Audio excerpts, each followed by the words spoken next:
ايه اللي انا محتاجه عشان اقول يعني ايه الادوات اللي المفروض تبقى معايا عشان انا اقول انا بقيت سيناريست، او ممكن اكون سيناريست مش روائي مثلا، مش كاتب روائي.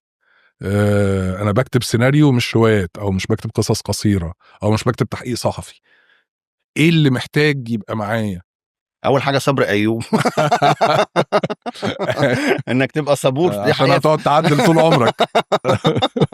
لان هي رحله، هي مهنه تتطلب الصبر فعلا في كل مراحلها. اولا في الوصول لانك المكتوب ده يبقى منتج بصري، يعني إنه يبقى على شاشه سينما او على بلاتفورم او على منصه. دي رحله شاقه اساسا في انك تجد منتج او مخرج او ممثل او الثلاثه دول يتفقوا انه الله ده جميل تعالى نعمله. دي اصلا دي اول خطوات، اول رحله الصبر. فلازم فعلا يكون عندك صبر. تاني حاجه لازم يكون عندك رؤيه، انت بتعمل ده ليه حقيقه يعني، او ارتباط قوي باللي انت بتصنعه.